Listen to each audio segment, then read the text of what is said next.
Where is it? Down there. Okay, believe it or not, I'm calling this meeting to order the January 23rd, 2017 convention for the Las Vegas Centennial Board meeting. Thank you all.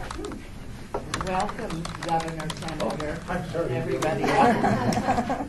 Or Senator, Governor. Okay. So here come more. It's so nice to have strong girls here. I know, huh? Thank you. Okay. Are we in compliance with the open meeting law? Yes, we are. Yes. Even though we Wonderful. change votes, we're still okay? Did you do a roll call? Do you want to take It's the next. roll, please? Yes, we're good. It was posted in this meeting, so We're okay? All right. yes. Chair Goodman, Here. Commissioner Barlow is excused. Commissioner Coffin, He was just here. He was here.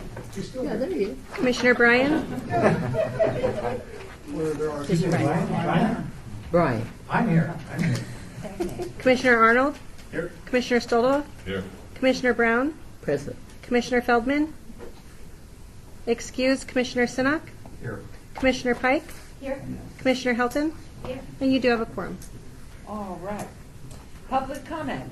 Public comment during this portion of the agenda must be limited to matters on the agenda for action. If you wish to be heard, I don't see where they're supposed to sit. They're just wing it. Is there a microphone? Okay.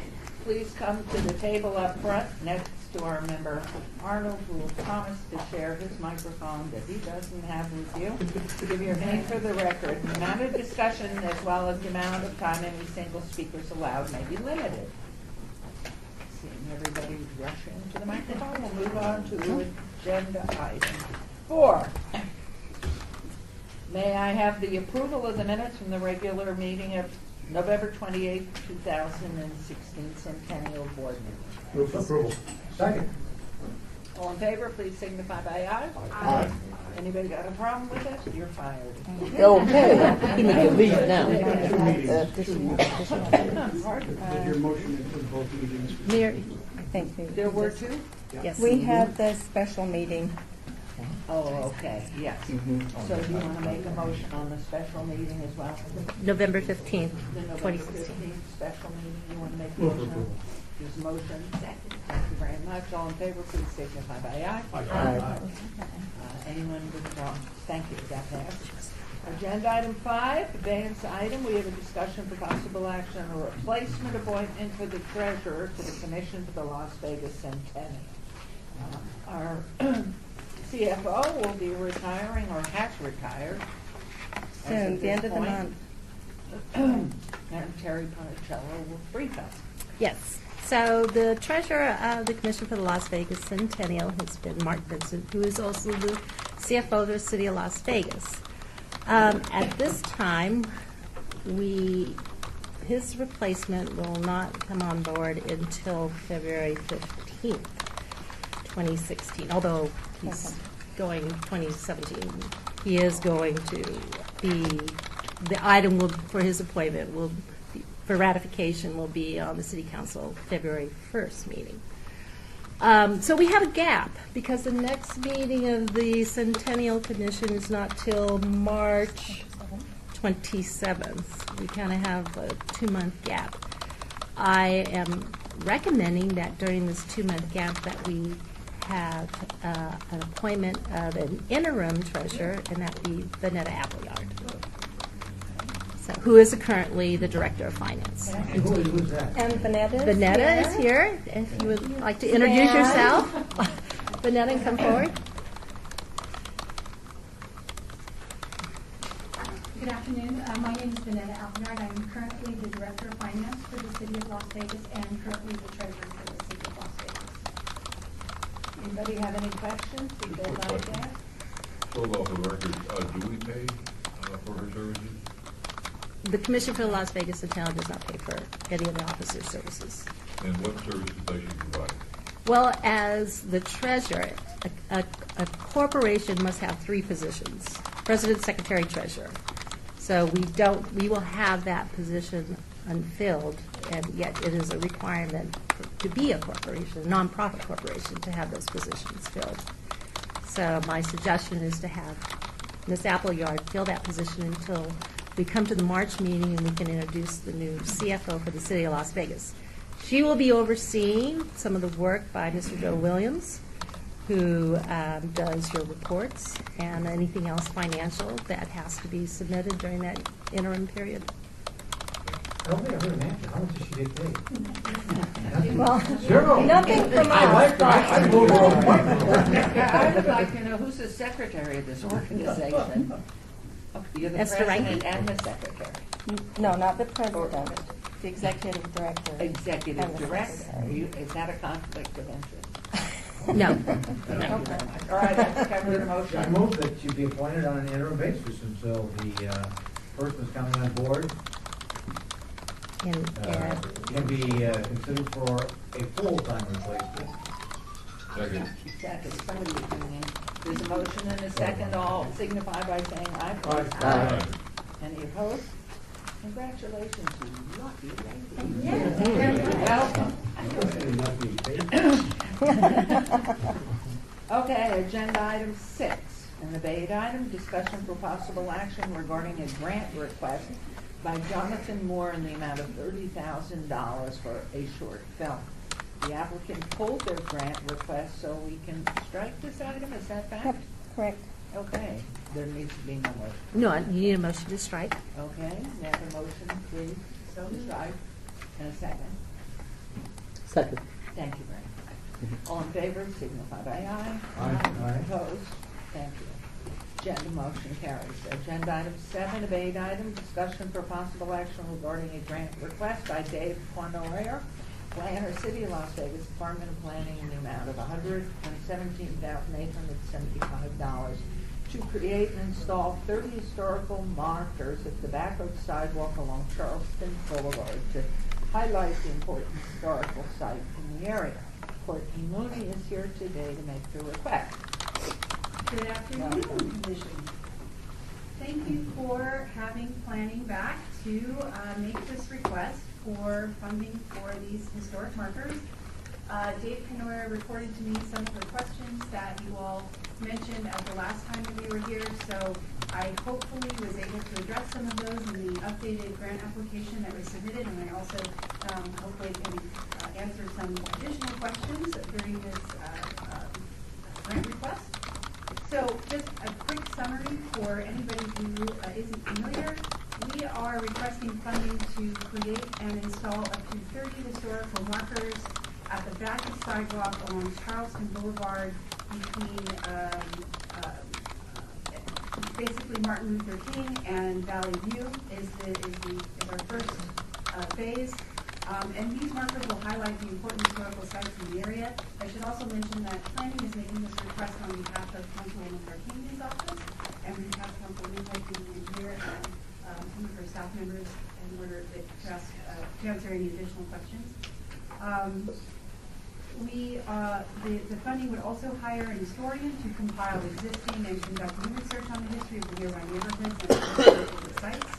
Approximately 20 markers that describe specific historic sites and businesses such as UMC and historic neighborhoods and notable residents such as Scott Jady's, Rancho Circle, Wesley neighborhoods, and architectural significance of these homes that were built, in the mid-century. Again, this is just we're in the very early phases, so we're guessing 10 overview markers would discuss the overall development of Las Vegas, the importance of these areas to the growth and development of Las Vegas, specifically in the 1940s through the 60s. And we're thinking that the markers would match the existing historic markers that we have along the Pioneer Trail, which are basically that very strong kind of laminate. It's a pressed laminate material. They were also used for the Centennial markers. They're very weather resistant. They're very resistant to vandalism. They're installed in the back of sidewalk typically with like a steel post that's bolted into the concrete.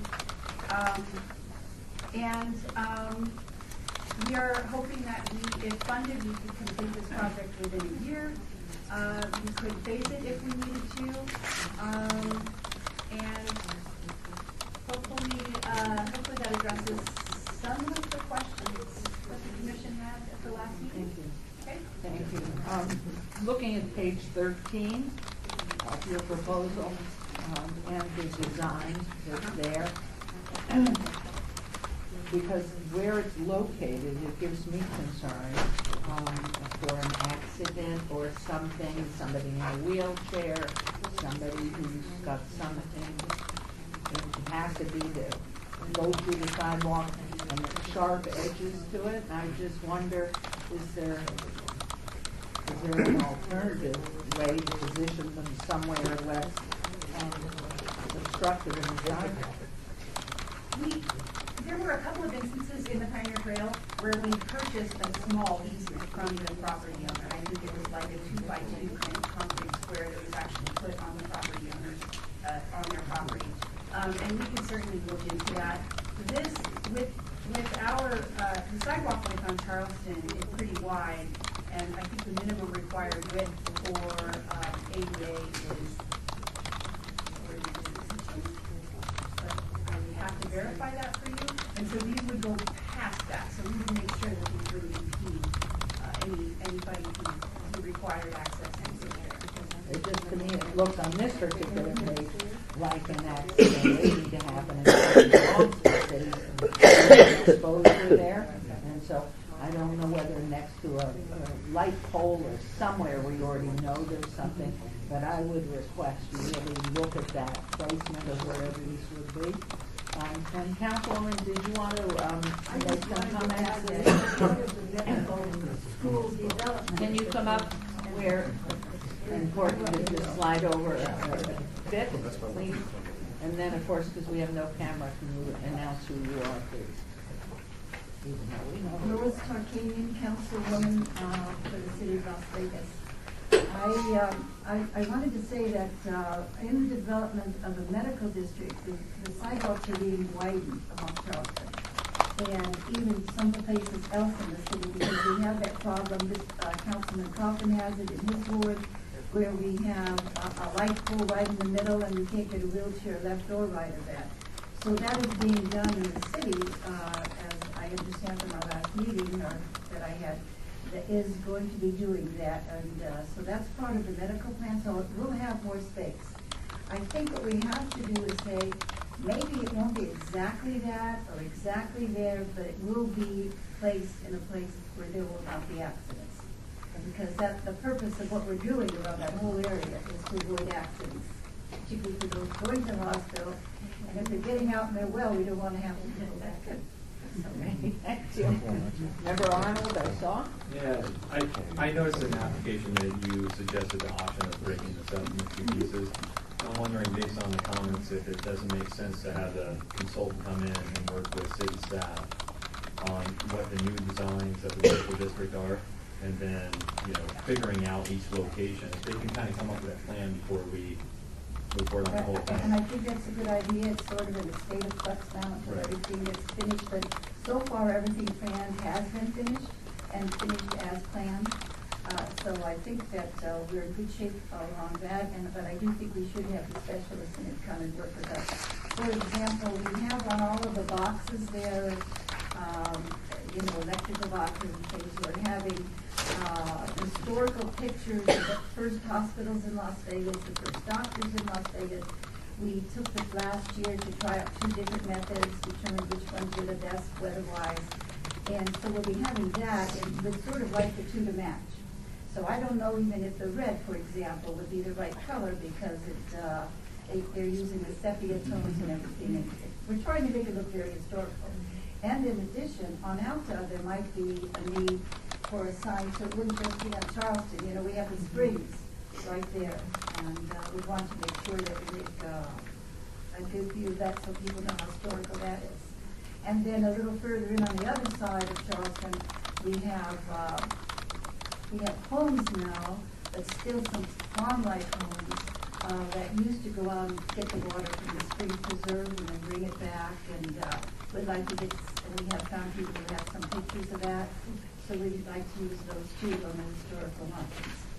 So it wouldn't just be on Charleston, it might be a little bit either side, or maybe it'd be better to have it and then they're directional.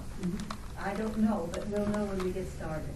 And believe me, we have a great crew working on it and they're doing a great job. And that place is going to be magnificent. Councilman Thank Holden. you. I think, Mayor, I was thinking either Lois or, if you want to try to answer these things for me. It is that, I know we've had problems in the past trying to establish uniform commemorative markers. So I haven't been on this commission more than 5 years, but I know that there were some before. I don't even know if the money for those came out of this pot of money, or if it came bucket, or if it came from someplace else. And so, you want to make sure we don't repeat the mistakes of the past. Right. In some cases, I know Member Stoldal will point out, some of those were put in the wrong place, just by accident, right? But it happened, and that's all. The thing is a lack of attention to detail sometimes trips us up. In this case, there's a set of markers out there right now. Maybe it's the Centennial markers that are affixed to poles, and they are vertical. The sign is vertical. Is that Centennial? Mm-hmm. You know, they block sidewalks in some cases, like 2 blocks south of City Hall, 1 block south maybe, on Main. There's one that blocks the sidewalk. 2 people cannot walk by it, even though there's not a power pole in the sidewalk. So there's things that weren't attended to when a decision was made to do a project. So each individual location wasn't scouted out and correctly thought about it. By simply moving it up 3 feet higher, you've got it solved. But that's the kind of thing you want to avoid. Now, for instance, in this design, they're flat, and they're sharp, and they're on the sidewalk where the profile is such that you can't see it when you're walking toward it, or riding your bicycle, or riding your skateboard. It's flat, knife sharp on the edge. And I thought, as I saw the placement, the projected placement, that this could be a scene of accident. Keeping them out of the right-of-way of even a wheelchair and pedestrians is critical. You're right about your side of Charleston becoming wider. Ours on the east side and the central part are horrible. So it's the right place. But I don't think, I think we have to make sure we know what the design does and doesn't do. I hope that if this is How would approved, it hold up to weather and so on. I hope if this is approved, there'll be an understanding that there will be flexibility according to what the need is. And there would be people from our city staff helping this, number one. But also, we've had a city advisory committee for the medical district for the last 4 years.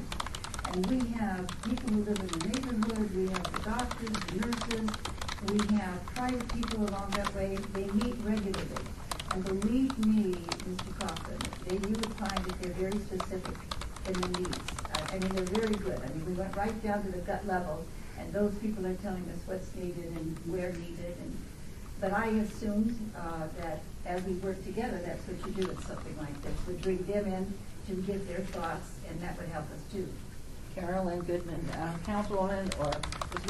Looney, who this projection was made by, the cost projection? The budget? Yeah. Public Works. Okay, so then we can be pretty assured that while you may change some things, that this is pretty accurate according to what they have had submitted to them. Correct. Member Brian, I like, and I'd be prepared at the appropriate time to make the motion. In light of the fact that this may be a bit of a moving target in terms of design, without delaying the project at all, if this is approved, we have the ability to come back and see what is actually going to be built. I think based upon Councilman Kaufman's observation, that might be helpful. I like the project, I'm prepared to move forward on it, but I would like to see what the new iteration may look like if there's some modifications. I don't want to get ahead of Commissioner Stoldal, but I'd be prepared to make a motion, but I'll hold off, Bob, until you've got whatever questions you have or comments. Well, several, and they kind of reflect both of what the councilman and the senator are talking about. I'm not excited about $100,000, and it goes up, and it's not something that we were comfortable in approving because we provide too much flexibility. Well, I'd like to kind of go back to the beginning. And looking at why these items were obeyed, there's several items on today's agenda that were obeyed, but I'll deal directly with this one, although I'm talking about all of the others. They were delayed because we have not come up with our strategic plan. We have not come up with our priorities. Our priorities include how much money we would allocate for historic preservation, for commemoration, None of that has been done. And so I'm really not prepared to approve a vote for any additional grants until this commission has finalized, and we can get this done before the next meeting. What it is looking for towards the future, for a strategic plan, where we want to allocate money, and how we do that. This is not an emergency situation. I don't think. No, we're just trying to tie it all in so that when that first class, after the first year, we'll be starting on the building and everything. But no, it's not an emergency situation, and I did not know that you didn't have your priorities.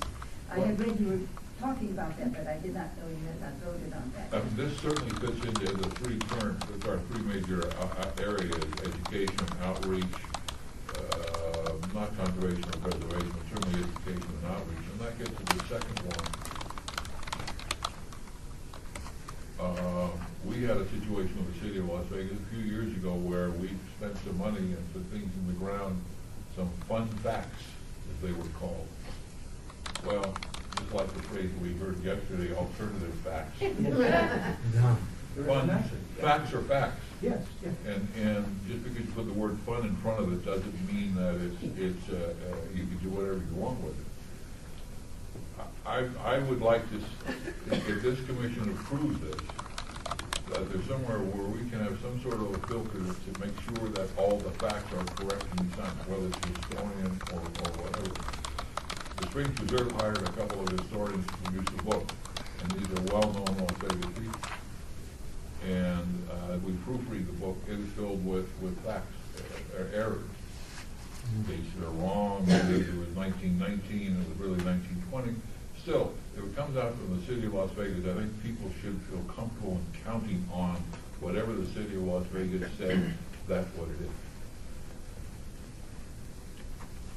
And I may point out that in the speech of the State of the State, there was a historical error.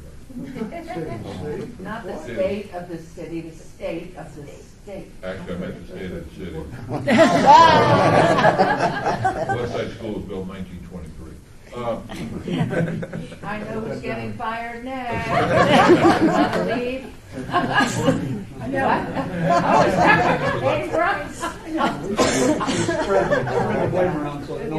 right? All I can say is, Member Stovall, I hope you live to be 500 years old. What are we going to do without the true historian for everything? His middle name is Methuselah. But to carry it further, one other thing that I didn't know, and based on Member Stovall's question or comments, what is the timeline on this as far as planning and to get it in ground and be finished? And in accordance with everything you're doing at the medical school and in the district. By the way, I agree with what you said about the inaccuracies. It was a little embarrassing. I thought that we would have some historical inaccuracies at the point of level that we're coming to now as a city. So I agree with that, and I think you should take the time. I would hope you wouldn't take too much time, in something like this. This area is going to be one of the most beneficial areas to the city of anything we've got right now, as far as education, as far as bringing in money, as far as a lot of things, as far as health, of course. And we're just trying to make it first class all the way down the line. I don't know if you've seen the rendering of the building yet. It's magnificent. It is one of the most magnificent buildings we will have in Las Vegas. And we as a city have been working for, I don't know if you know those of you here, but we started this movement back to get this medical school in Ward 1 in the city.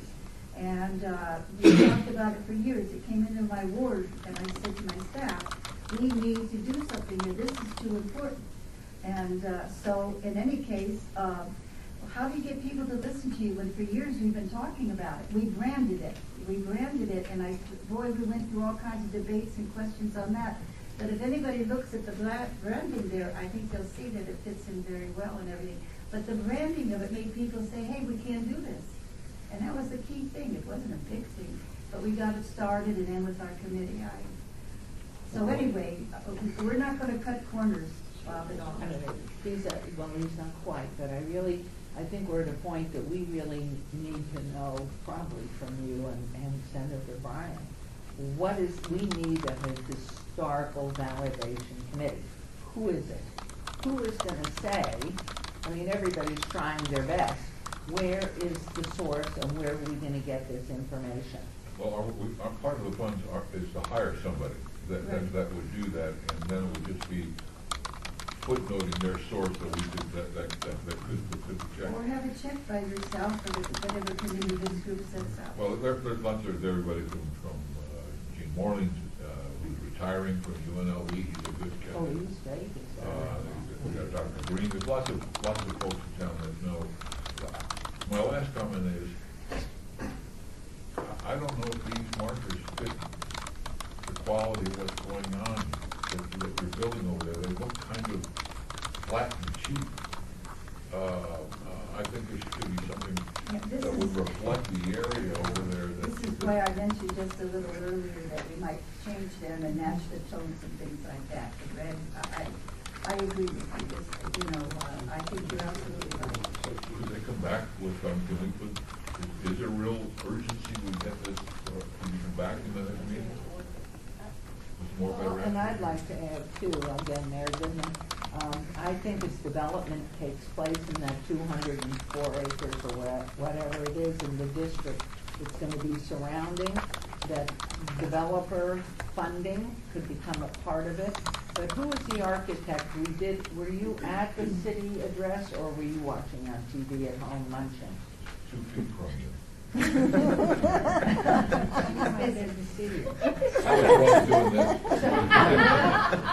this. So, but in light of that, I'm wondering, the architect that designed the building, who was that? The picture was up on the one of the monitors. It's magnificent. And well, wow. So, I mean, maybe Wait if a you minute, go to look at let this. me say something here. I have been told so far that they haven't mentioned who it is yet, but it is somebody who has the wherewithal to be able to do it. So maybe going forward too would be get input to see what they've done in other districts, in other medical districts that are new, that are around the country, and maybe you've already done that. I don't know, but I think this medical district needs to be out of sight, and it looks like based on that rendering, it's going to be, and we need substantive, really proper signage. So I don't know whether we do this, if we go ahead and say there's a fund that's there and come back to us, and we can either increase or decrease. Remember, Arnold? Yeah, I was just gonna suggest what I mentioned earlier, let's go for the first half. Let them hire someone to do the research and find the proper folks to put together, some images that we can all get behind it. Or at least we start the research on it? Maybe we fund the research, because that can be done. I think that's how you have it broken up. Yeah, if I could make a proposal, I think we could involve the commission on every step. So we would have the researcher collect the information and maybe do like a draft text for the markers, and that would come back to the commission for review. If that's approved, then perhaps the next step is funded or something of that nature, or if you don't want to do a bunch of funding requests, maybe it could be something that is conditional or contingent upon. I think it's the research and then the architectural design, that matches with the building and what is coming. Right. I think both of those coming back, and then we can Well, along the same line, I think what Councilman often indicated that we could learn from the mistakes that we made with the Centennial signs, although I think those signs are great and they're standing up. But the question, I guess, maybe for Courtney and maybe for the council is, we've now got the Pioneer Trail, we've got this, we've got those signs. Do we want to standardize the signs, these historic signs, or does the medical district have its unique one, the Pioneer Trail has its own, or is there some benefit so the public is driving by, they know that this particular shape is a historic marker? Well, if I may on that, I know early on that the medical district was designated in 2002. And potential for a medical school to come in really was at the last redistricting. That's where, and then trying to get them down. The one sign that says to somebody who doesn't speak a word of English and doesn't live in our community is the indicia. And that's up on every pole. It's in, it says what, Las Vegas Medical? Of Charleston, Rancho, yes, it's Centennial district, so people know.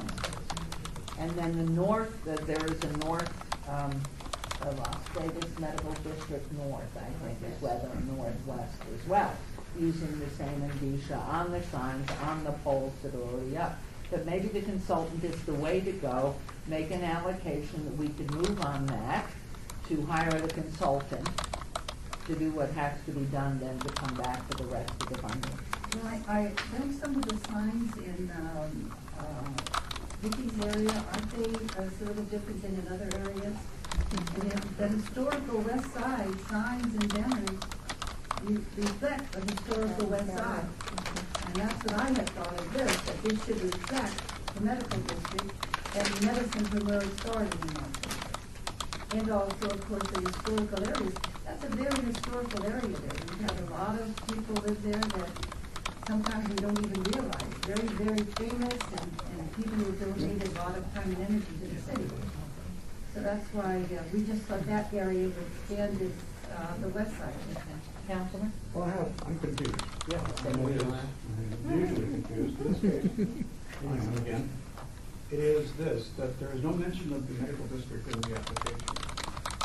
Now, it is granted that the neighborhoods that are supposed to be highlighted are in that area. I mean, Scott Shady, Rancho Circle, Westlake, and of course, the McNeil Track, and you're close, Rancho Circle's around the corner. All those things are really neighboring the medical district. But there's not one word about the medical district here. And so the question becomes is, have we got two issues here? Do we want to illustrate where people live in this, in an area that is historic? I didn't catch that, I'm sorry. Or do we focus on the medical district? In the medical district, there's a cohesive unit there. You can use this for the medical district. You know, I mean, it's like we've got a branding on it already, which means we have to conform to the branding that we're using, the style. But right now, I can't see a mention of the medical district here. It may just be that the conversation in this meeting switched to the medical district, which throws me off a little bit, but it shows we're not ready. That's all. If I may, I can respond to that. The medical district is kind of a unique situation. We were looking at the history of the area, and UNC is certainly a part of that, and so in that way, we were considering including the context of medicine. But we have not thought to include, to necessarily make the markers consistent in design with the medical district. However, we certainly can look at doing that, and I think that's a really good idea. Yes. I think this has been a very healthy discussion. Like Councilman, I'm a little bit confused too. I think the fact that the medical district is going to bring this exciting new structure, I think all of us who live in the city are excited about that. That's not history. And so I think really we need to focus on what it is that we want to protect. Is it the history? Now, put the old Southern Nevada Memorial Hospital before that, the Clark County Hospital. That is historical. But this, what we're talking about now is, as you said, Courtney, new. Is that what we're providing the funding for? I'm just a little bit unclear on this. Member Helton? Well, I agree with one of the things that Bob said in his comments initially about, how we are really just trying to, we're still forming and finalizing our strategic plan of how we want to give away any money. I think it's a worthy project with a number of the things that have been depicted in the book as it's been played out. It doesn't directly talk about the medical district. It does talk about a lot of the historical areas that are there. So I would be hesitant to want to give, to grant a large amount of money for the project at this point, but it could be that maybe the research that needs to be done, the $10,000 research, there's no broken out design dollar amount, that maybe there could be some research and some design that we can consider, but it's just to inform all of us of anything we might want to do in that area. Councilwoman, what is, you've been living there forever, never with all of us that live there. All right, no, but what are your thoughts about, are you looking at this more globally in the historic nature of it all, I was just or is it telling- medical? I was just telling you, when we started this, the medical school was not coming there. And we did shift gears and really we shifted it towards the medical school. So I probably shouldn't have brought up the other. I was bringing up the other for what we originally were thinking of doing in that area.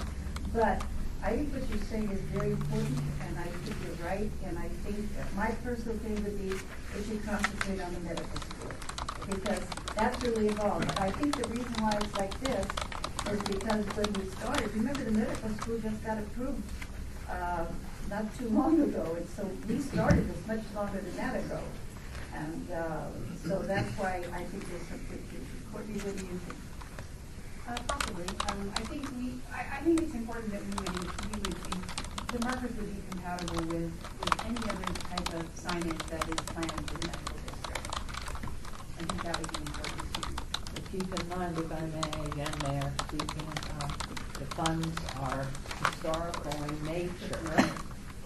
So while seeing this huge thing that's going to happen in the area, which is totally significant, the funds, according to what we have been advised, is that there has to be the historical value to it. Well, I understand it, but the historical value and how we've stored it already, historically what has happened in medicine. But there were also things happening in that area where the school is now that would be part of the school's history, how the land was put together and things like that. That's what we're talking about. We started one place, we got the School of Medicine, and we thought this is where we want to be. And as I said, we have those other things we've already started doing, and we hope that this would blend in with it, and that it would also give a background historically of that area. Let me see if I could just suggest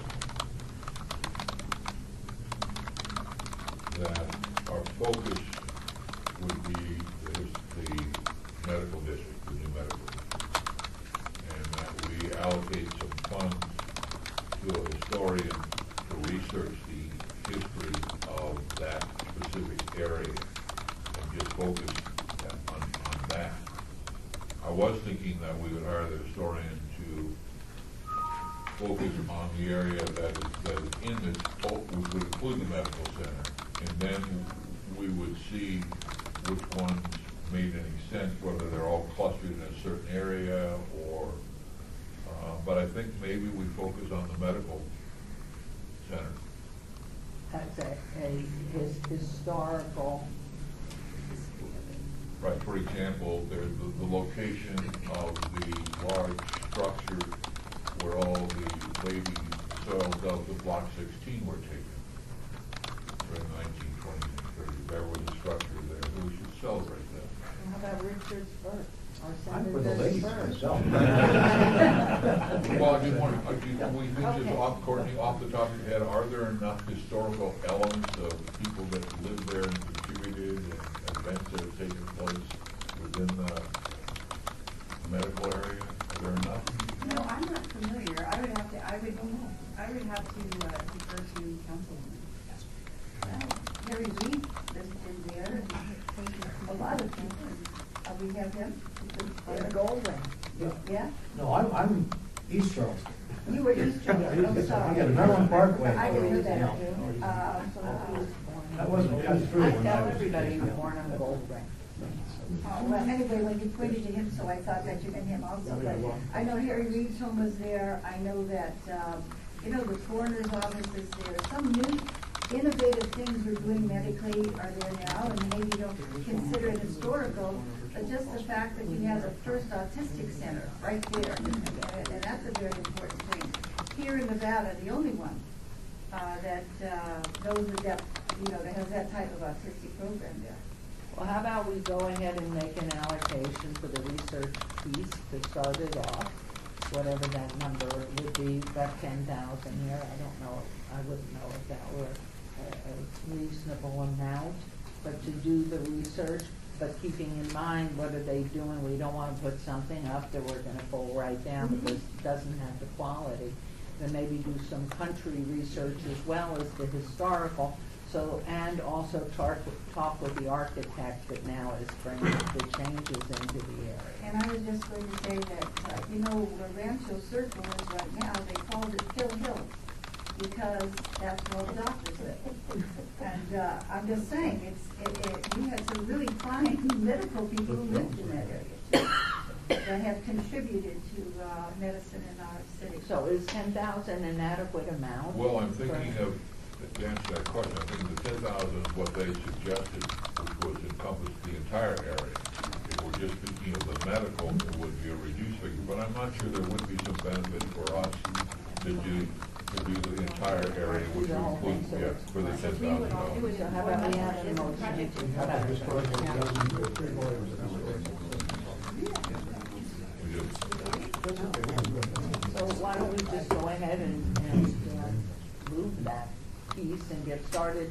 And I would love to see you come back with whomever is going to be hired, but more specifically to put them on a timeline so we can move this forward in some semblance of being started. And we suggested when we come up with designs for the signs or whatever, bring it back to the committee. And we have people who do great jobs with things like that work for the city. It's amazing. And a lot of meetings that we had that looked so beautiful, all that was designed by our own city personnel, and they do a great job. Mayor, there is one building left, I think, from the original Southern Nevada Memorial Hospital. It's gotta go, I mean, it can't last forever. One of those single-story, kind of railroad era type of buildings. So it may be where the ladies, no, they couldn't have gone there. We're talking about the North 9th Street, aren't we? Yeah. So I'm going to be supportive of this, and we have the ability to ask a researcher. Rather, we have resources already done. Some of it's already been done in the area to gather it all together specifically for a medical district. Just for the medical district. Well, why don't we try a motion here? Okay. Because that could include. Member Arnold, you started this, so how about a motion? I'll make a motion that we grant this applicant $10,000 to hire a researcher and come back to us with an update. And we'll figure out what the next steps are from there. Do you find the geographic area? Well, I figured the geographic area is defined in the application. Right, okay. Yep. Could you define the scope of the researcher's ability? I mean, to hire a researcher to bring back 10, 12, 15? Well, I assumed we're going by what's in the application. Okay. Because the idea was for the researcher to do the entire area, Okay. define in here, come back with what they think are significant markers for consideration. And write the text. Correct. Right, so we would actually see, in essence, the draft of the finished product. Absolutely. I'll second that if you need to second. Excellent. I'm for it. We're going to call a question so we can move you along and get you hiring somebody. All in favor, please signify by aye. Aye. Anybody opposed? Motion carried. So the timeline in Councilman Coffin. I think you might have a city manager's signature authority, but I don't know if this is off that chain of command. It doesn't require a request for proposal. It doesn't require the lengthy. This, Councilman Coffin, this would be within the Commission for the Las Vegas Centennial. So it will not, we can use the own current officers of the Centennial Commission to approve the contract and go forward. Good, so we don't have to go through all of that for such a small amount. Okay. Correct. Great. I thank you so much. Thank you. And I wanted to say, did you bring up, Senator, about that we are not meeting where we're supposed to be meeting? I Are we think legal? I was told that we're okay by that. Okay, good. We're meeting in a Because I different thought I location had been approved than we of that. posted on the notes. Yeah. We just want to make sure Three we're and okay. four. We didn't have to come back and have this discussion again. That's true, you are a bad girl. All right, it does say it's on the second floor. That's where we all Yeah, I went. did, but I was late. This one says. You must three have and an four. old agenda. Yeah, I Thank think you we very have much. an old agenda. So that's agenda item 7. We'll move on to agenda item 8. Mine says Thank three you and four. all. Discussion for possible action regarding a grant application by Armstrong Desert Rose Production in the amount of $50,000 to create a further selection of vignettes celebrating African American Great Nevada. Good evening. Happy New Year. Here. First of all, we're going into Black History Month, and I want you guys to know that we have about 7 vignettes finished that we started last year. And first of all, we'd like to show you clips of that. It's only a 2-minute presentation, and I'll go on with the rest that we have here. Thank you.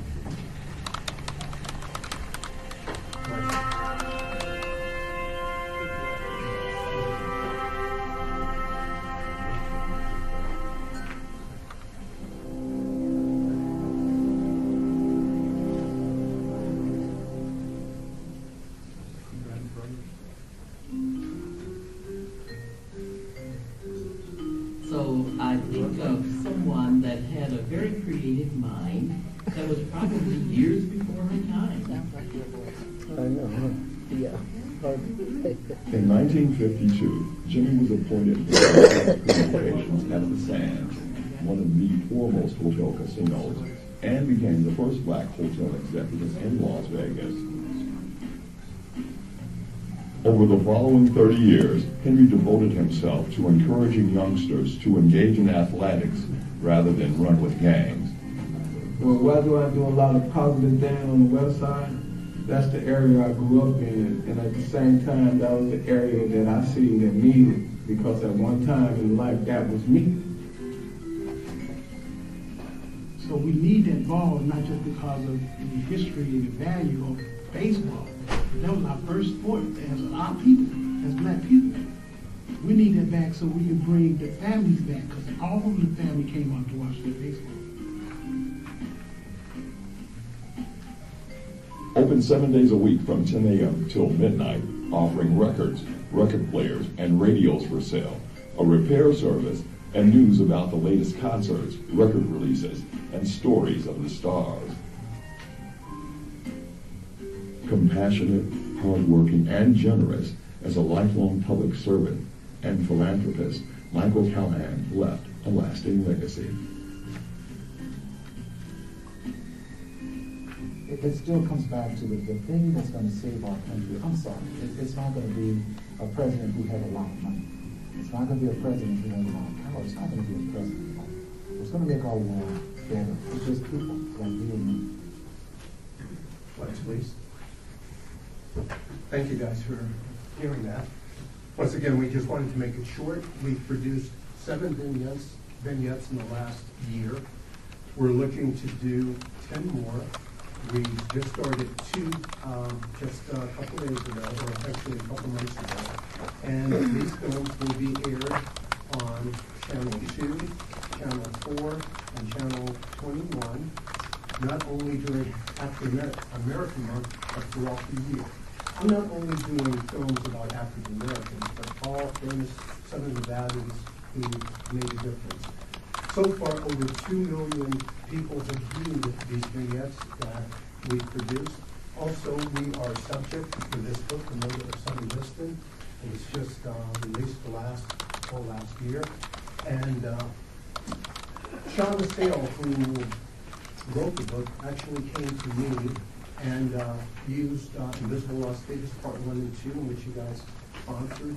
Also, the Rancho Riots, the Moulin Rouge, and it's referenced well in this book. It's actually a very, it's not only a very good read, but it was #1 in Scotland. So we are getting nationwide exposure. So once again, we started. We have the help of UNLV students that are producing these films. I think that we're giving you guys a really great bang for our buck. If you look at documentaries and how much they cost, they're usually millions of dollars, hundreds of thousands, but we're producing documentaries for less, you have 7 or 8 for less than $50,000. We can break that down, we have broke it down, and we're spending the money quite wisely, and we keep going under budget. But once again, I hate to keep coming back here, you guys. And thank you for what you've done. We have gone to Harris, we have gone to Caesars and other places, and they do help out during Black History Month. But once again, I don't want to be a one-trick pony. I am a historian. I'm not like Michael Green or any of those guys, but of course, I use them there in all of our documentaries. But I'm just, we've been here since 1955, and as I said before, we started on other documentaries. They're not just going to be on Black History Month, but they will be running. Comments, questions? Yes, Senator Blumenthal. You do quality work, and thank you, your pleas have been helpful. The question that I had was kind of offbeat, but in terms of your application, your organization's proof of filing status with the tax ID, the other thing that caught me is that you talk about the Veterans of Foreign War post-1753. I don't think it exists anymore. Concerning the buildings there on Las Vegas Boulevard North is not there, and then it indicates that members of your organization must be at least 90% members of the armed forces of the United States. 90% must be war veterans. Is that still the criteria? I don't think so. It may not be, but it struck me that you've done a lot of things. That struck me as a peculiar. We'll definitely check into that. Last I heard that, that was still good. I mean, so you meet the criteria here in terms of 90% veterans and all of that? That are in our organization. Well, that's what it says here. Yeah, I think that's the foreign allegiance. That's, because that's what we've been working with. We've been working with them. So we've been doing work, with them. Do you have an application for your organization? This purports to be the VFW was 1753. Right. I don't even know if they exist anymore. I don't know if they exist anymore. Discerning, you know where it is, but been there since forever there. But I mean, it's all boarded up now. Yeah. So I don't know whether the post simply disappeared because of declining membership. Well, I think we definitely set that up. I don't want to prolong the discussion on that, but it's something.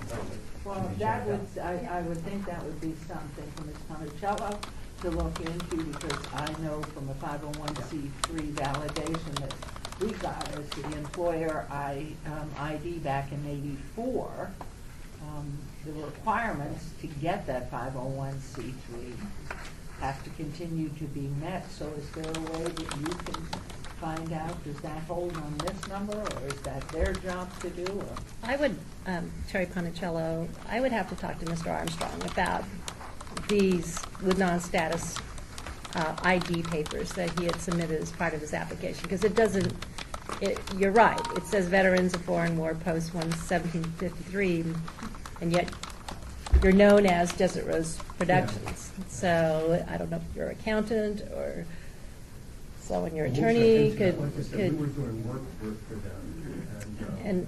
And if you're using it under the guise of their tax exempt number, and whether that's the correct way of reporting. So we could follow up on that.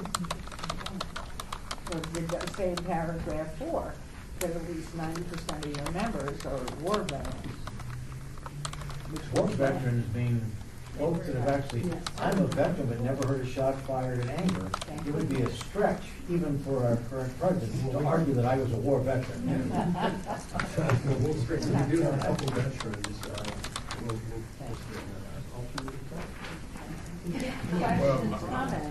I still have my fundamental question is that we have this and the other video item until we had standardized our policies, because we just have all kinds of video projects with different figures and costs all over the place.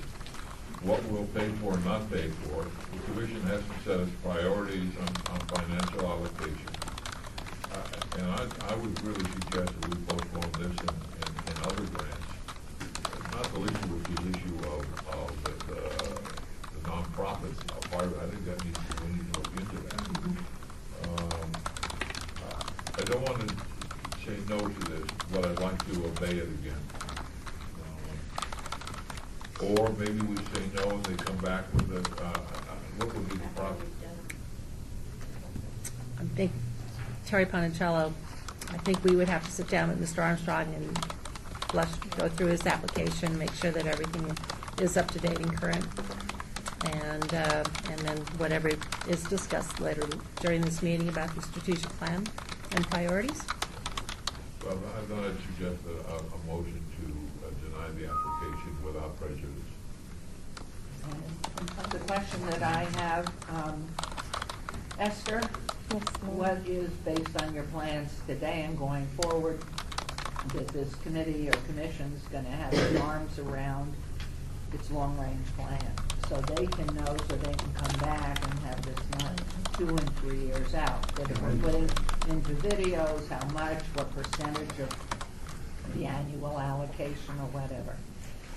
Well, considering we meet currently every other month, it doesn't give the board a lot of time in between meetings to do a lot of work, but I also think we've got a lot of work done in the past couple of months on our strategic plan, so I don't see us taking, I would assume that if everybody is okay with the plan today, that maybe we come back with some, we already pretty much know what our categories are. It's just putting money to some of those categories, and if everybody is on board with the plan, maybe by our next board meeting is March 27th. And then our next meeting after that would be May 23rd, I believe. So what you're suggesting then is deny without prejudice, and then let them come back to being in contact with Esther as to how we in fact finalize this strategic plan, and then come back at that time. Also, we need to check on the nonprofit Yeah. status Yeah. of that, but it's not, yes, that's one. Okay. Is there a second to that then? Well, we've got 3 seconds. Do you have a comment? Yeah. This is kind of a kick and tickle thing. And I would That was the kick. Let me give you a little tickle. I think we are forming a nice partnership with you, Stan, in some way or another. I do not want to say that we are committed to working with you all the time, but I notice the work you've done is good, and I don't think anybody faults that. I like the style. So I'm curious, as part of our homework, we'll probably find out about the other videos that we've had commissioned at the dock. We have editors to see how consonant they are with your style, because I kind of like what's happening here. And it's just kind of an ad hoc partnership, so it's happening contract by contract. But it's worth exploring. That is the point. One of the questions Shannon had for you is looking over this list, some of the names on this list and that you've already done are similar, or at least to the ones that the Women's Project at UNLV did. And I'm wondering if there's if we're repeating ourselves. No, that's a very good question, Mr. Stovall. And it's interesting because Clay T. White a lot of times works with me, and we work with each other. Now, she does a lot of course, the oral history, and I do stuff on video. And we live in the information age today, so kids are looking to watch videos, and with her work, I mean, we work hand in hand. So I'm just telling you the importance here. Yeah, I just think, it was a video project with Channel 10, and they were broken up into video vignettes. But I'm sure Clay T. would know. Yeah, I think I knew something about that, but God bless them, if they do well. We covered a lot of that in Visible Las Vegas Part 1 and 2, but there's always more to be covered, about Las Vegas and the West Side and the greater Las Vegas community. And like I said, I don't want to do a one-trick pony. I just don't want to do African American history. We did a great vignette on Governor Callahan, and we had Colleen O'Callahan, his daughter, review it, and she thought it was wonderful. Actually, so, thank you for your comments, sir. All right, so we have a motion, several seconds. Did you pick one? We need a second. Jackie, did you pick a second? Second down there. Down there. Okay, all in favor, signify by aye, please. Aye. Anybody opposed? Okay, so you'll be in touch with Esther as to whether our strategic plan moves forward, then you can get back on the agenda in March or May. And I really do think it would be a great idea if Clay T. White would, if she'd be good enough to give us a list. Maybe you could get it of what she's covered. And anybody else at the university, any other oral histories or videos or anything like that, so we know, so we have a list to which we can refer. So thank you very much. Appreciate your coming down. Happy New Year. Thank you, guys. And make sure that you watch the TV stations next month and throughout the year. You'll see your names up there. Thank you. Thank you.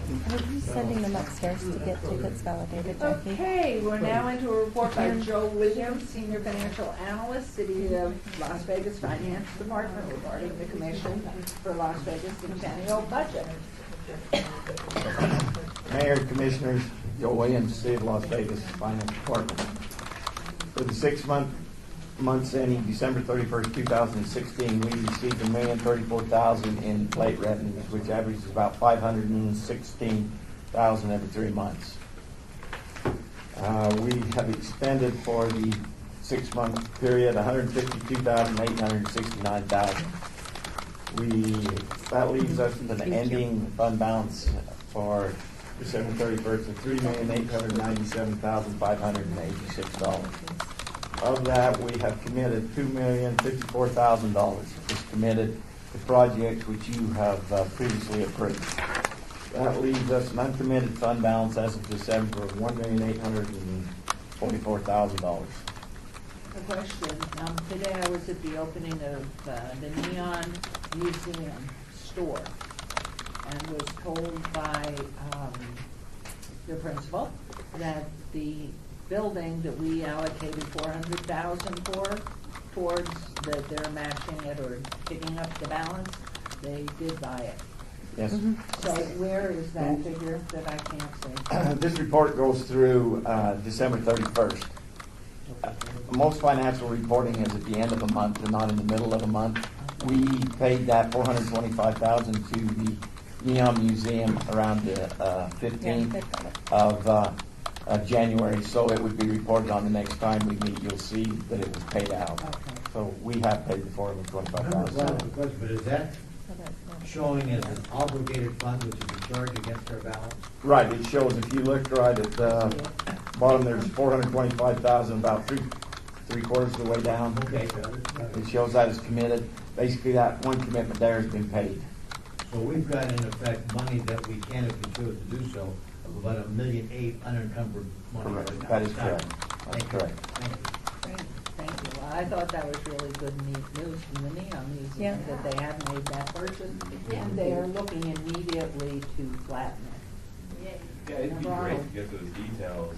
I mean, since we're now such a large part of it, let me know. Yeah, I will tell Rob to send us So is the notices revenue or. stream from this, is it still constant, declining, increasing? Give us some perspective in terms of what it looks like to you. Well, for last year, we averaged about $500,000 each quarter. And for this year, we're still around $500,000. But I just got a report for the next quarter, and I think it was down to about $435,000. We have dropped down a little. So I don't know whether that's just because of the time period, because of the way the plates are renewed, or if there's been some new plates coming out. Some of the, maybe people, the plates are 10 years old. A lot of people may have had older cars. They may be getting new cars, and with their new cars, they might get a new plate. So we'll just have to kind of look and see, give it a little trend and see what happens in the next couple of months. Because, one swallow is not a spring make, but I mean, we need to see if that's a trend line in terms of how much we can be allocating respectively for these assets. Yeah, I'll watch that. I was a little shocked when I got that report from the state to show that it had dropped down compared to what it had been for the last year and a half. Your Honor? Yes. Well, this was a major portion of the comments that I made in November of that building meeting, I can't remember, that we have to sell these plates. We have to know who our customers are, and we have to know who potential customers are. I don't know if anything has been done since that meeting. If we were to contact the DMV and have some indication that we were going to get support from DMV or some way or another through a legislator or not, to know who these customers are. Not necessarily who we would be contacting, because we may not be allowed to do that. But rather maybe inserting a thing in the renewals on these plates, thanking them for their business. That was several months ago, wasn't it? But didn't we also suggest that maybe our own public information office could put something up on our website? Has anything, Mr. I was going to talk about that. It's David Wrigley for the Record Communications Director for the city. It's on the front page. There's a link right on the front page of the city's website that takes you to the DMV where you can order plates. So it's a link right to that site. We get about 200,000 hits to the home page a month. So it's seen by a lot of people, obviously. Well, we should be not losing any time finding out who our customers are, encouraging them to remain our customers. We can't do that without data. They'll hit web pages sometimes, but it doesn't make a sale. That's the only thing. Mayor, through you to the councilman, I think we actually talked specifically about getting renewal rates and how many places are dropped, so we can kind of track some of the averages and, like you said, better understand who the customers are. But I think the discussion was maybe to reach out to Assemblywoman Maybe Swank. Swank. Right, we did. See if We she, did but that. I mean, to get additional details.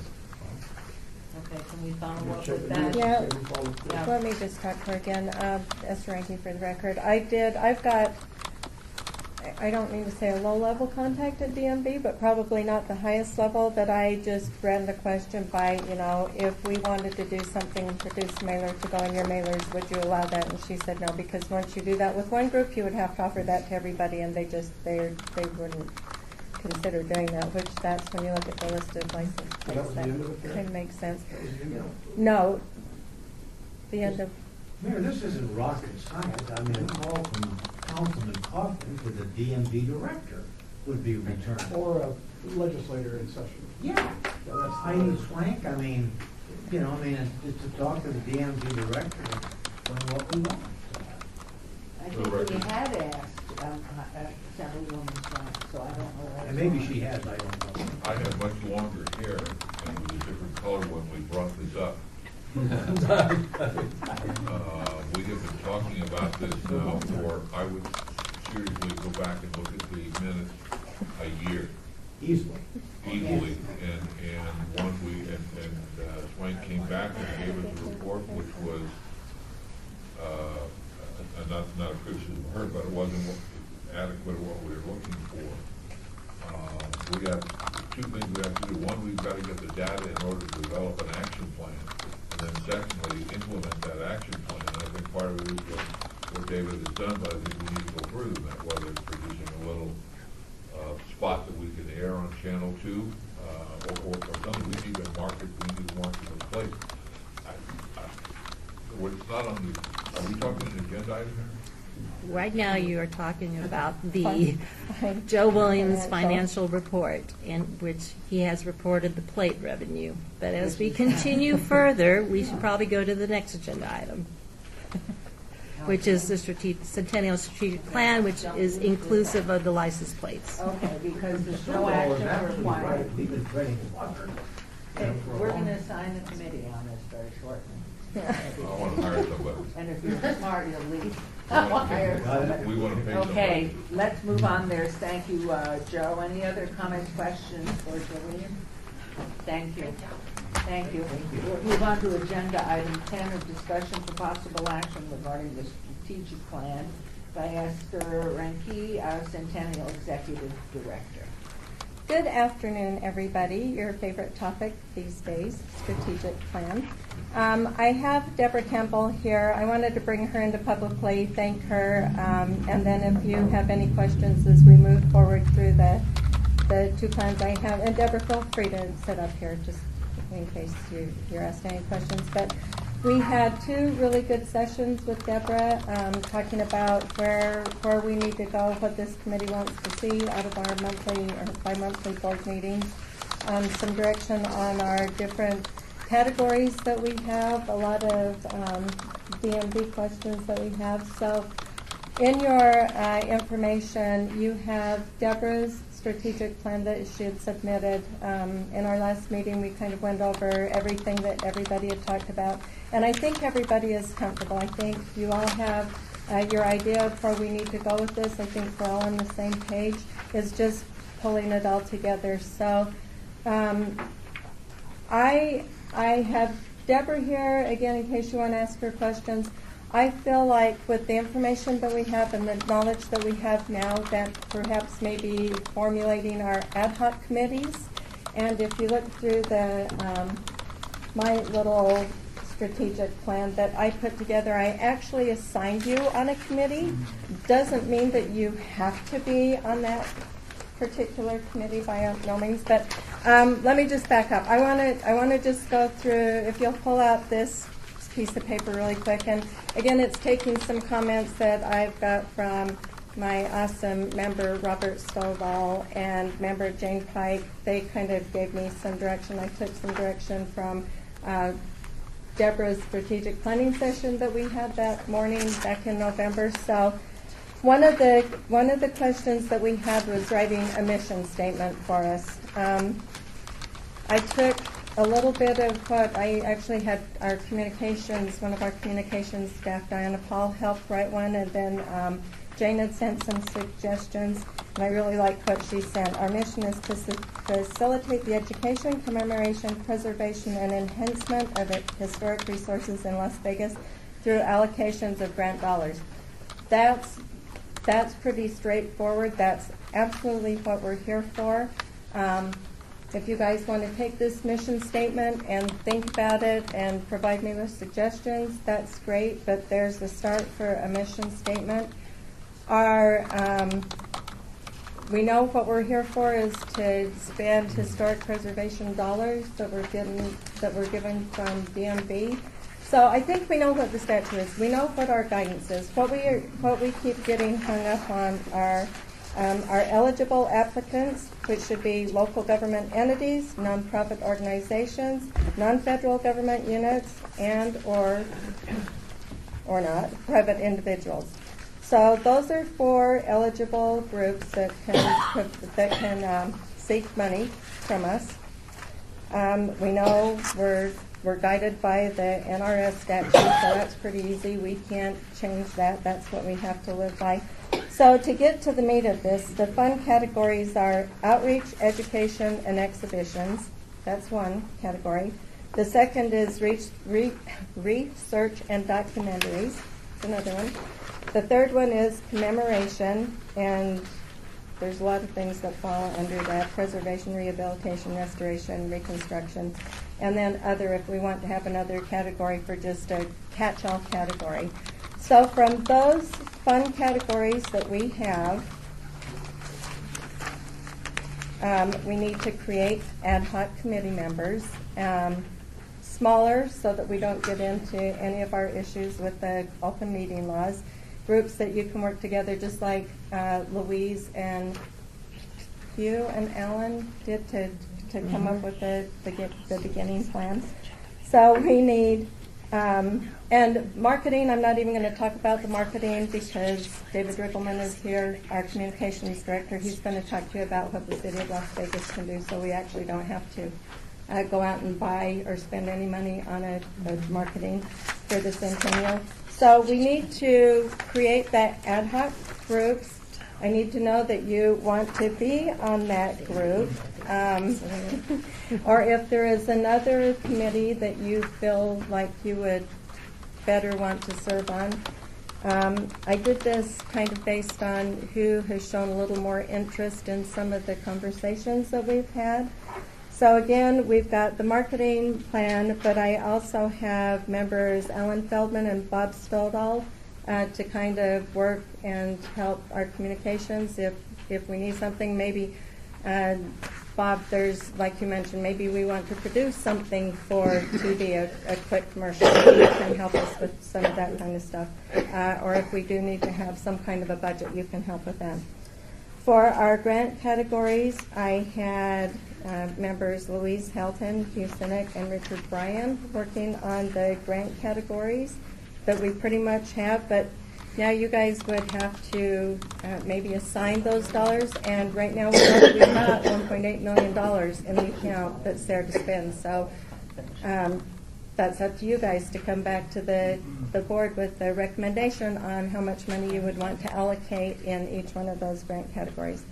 And then looking at our current grant applications, I've heard that I think everybody feels like we need to do a little more work on them, whether it's adding some more definition to maybe film projects, maybe just adding some more meat to the grant application that we have right now. So I put members Jane Pike, Ryan Arnold, and Hannah Brown on a committee to work on our current grant applications. And those applications would fall under the categories that we currently have. And then, of course, any policies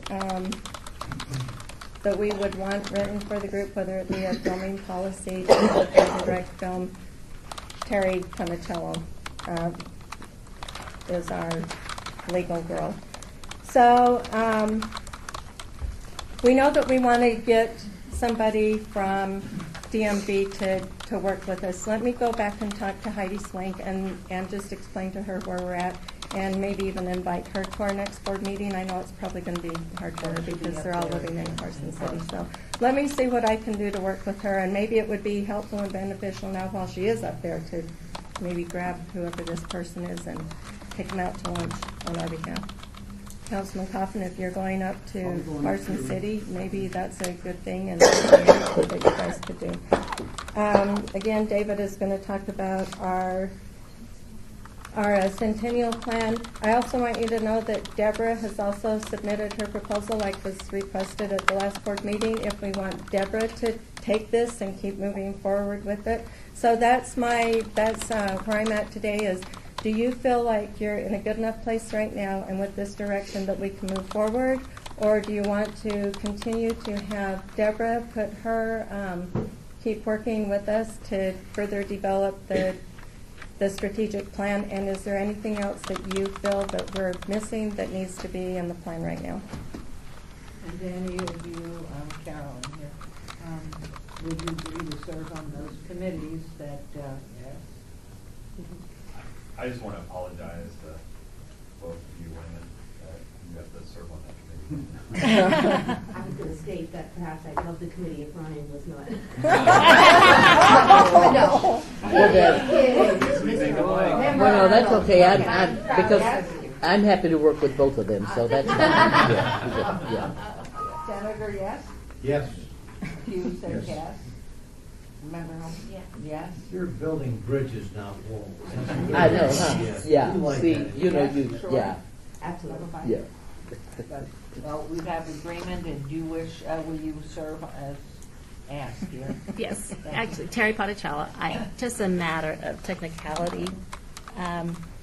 In order to keep this fluid, instead of a committee, these should be styled as working groups that report to the executive director.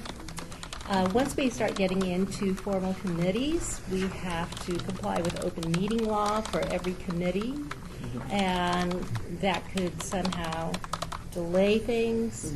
And I think we want to keep an open dialogue, be able to have So what are telephone we calling conference, these groups? working groups Yeah. who would report to the executive. The executive director would Okay. call for the working group schedules, having a meeting. I just want to make that clarification out there. And then the working group, through the executive director, would report at a monthly board meeting. Would it be appropriate now to hear from Ms. Campbell or to go into Mr. Wiggleman's report? Obviously, you've spent some time working through this. What do you recommend? I think we need to comment on what's before us before we move on. We've only dealt Yeah, with we need to have that as a committee- separate. the committee part. I think we've done a larger step than just assigning committees. This is not done yet. No, correct, no. I mean, I'm on page strategic plan eligible applicants. I'm not sure that this is, what's the difference between a private individual and an individual? And then secondly, are we suggesting those are profit-making? We haven't dealt with that issue satisfactory, the issue of a profit-making organization coming in with a great proposal, but they're going to make money off of it. did discuss that, and we said there might be an occasion, and not to absolutely specifically delineate only not-for-profits. And I think because he would think have that a wants policy to, on that. we should have that flexibility. And I remember that policy. So would Stan, if Stan, we give Stan the money and he produces these things like he's going to do, and then he gets that product and he can then sell that product to make money. I don't think we've cleared up some of those. That's different. We had talked about sort of Mhm. We had talked about the possibility that there could be a special building out there that's owned by a for-profit entity that we might want to help sort of on an emergency basis. And those were the kinds of things, but you're right, you can believe that. We still have, rather than a door, we have a chute open with the bull riders, and that's a pretty big chute. But let's go to the strategic plan. I don't think this is clear. For example, we've got bullet point 1, outreach, education, exhibitions. The next one we've got documents, and that certainly is an education. I think commemoration needs a better description. Preservation is its own separate category. What I'm suggesting is that in the next one, what are action steps? I think we need to get our act together before we get Mr. Wiggleman and his team in together as far as what our plans are. So what I'm suggesting is that this should be our first goal, is to get this in a document that all of us are happy with and really hits all the bullet points. I don't know whether or not we send all our comments back to Esther, and then she takes those, and then we have a meeting, or then we have the issue of the second one, which is Deborah Campbell, which really has a nice outline with timelines and responsibilities, but it too needs clearly a lot of work. The purpose is real old, because I'm not really sure where it came from. And we have some of the same issues of rent categories. I think we need to get, the committee idea is great, and I really think that that's wonderful. We've got good teams on that, but we don't have plans. Right. So the first step is to, I will be more than happy to take all of your comments. Send them my way. This is a work in project, as I stated in my email. This is going to be very fluid until we get all of this put together. I again will say I think we know where we want to get. I think having the committees and get you guys going on looking at and that's why I said in the general grant application, we may want to add more language on the films. Do we want to have them reimburse a percent of money if they sell it? I don't know if we want to even get into that, but that can all be part of the overall grant, or a separate grant just for films, or anything that would be potentially sold. Somebody that's making a profit on something that we are funding.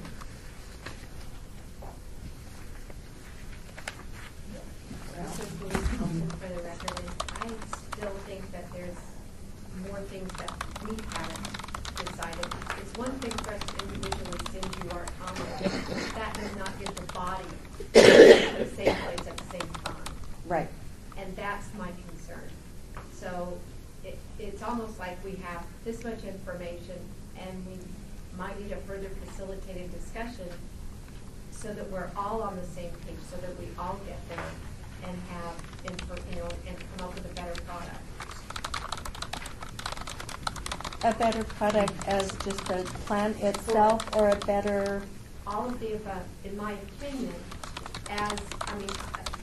I work really well with a work plan like this, where I get something specific that I know I'm responsible for, and I've got a timeline that tells me when I'm supposed to deliver it by.